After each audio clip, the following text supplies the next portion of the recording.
Welcome everyone. Today we're here with our production manager Greg, and he's going to be covering the 30-point inspection for all of our jet equipment. All right, what we do is we're looking for the fit and finish. We're going to make sure the labeling is correct on here. And as we go down the machine, we're checking the carriage area, the apron, making sure all that is all clean and no chipping. And then we go down to the tailstock area, make sure it all looks good.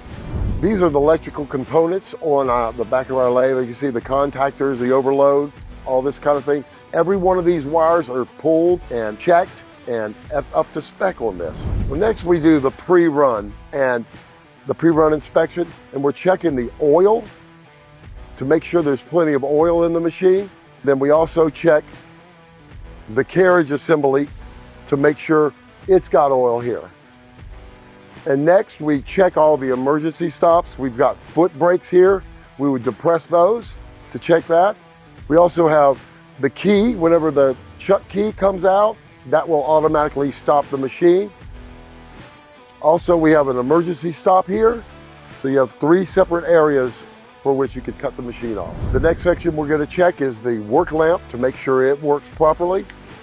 And then we come down to the tailstock area and make sure it goes in and out smoothly. As you can see, the bearings are great on that. This is a rapid traverse, and this is unique to this machine.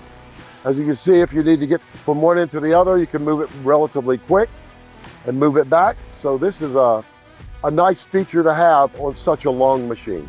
All right, now that we've checked the movement on the carriage, we're actually going to turn the machine on and check out how it works. Rob, can you come in and turn it off? What he's doing is he's turning it forward and reverse to make sure that the chuck turns properly. And you see it moves smoothly. With a clutch lathe, you don't have to wait for the chuck to stop moving. You can flip it around the other way. So what Rob will do is he's going to go through all of the speed ranges, and he'll go through every gear. And this is right now is at 285 RPMs, but it will go through every single RPM cycle. Each gear runs about 10 to 15 minutes. He's listening for harmonics as well.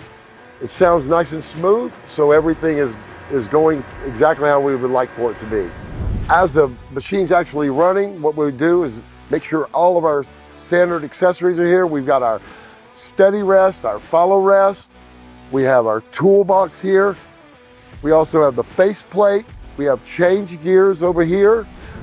On our 30-point inspection, we have a section for our optional accessories, whether it be a taper attachment, a collet closer, or a DRO. So we'll have that checked off on here as well. All right, our last part is we come and wipe the machine completely down, get all the fingerprints off of it, then put the rust protectant on, and then we put a shroud over it and get it ready for flatbed shipment. Thank you, Greg, for walking us through that. Thank you all for joining us. That was an inside look into our Jet 30-point inspection.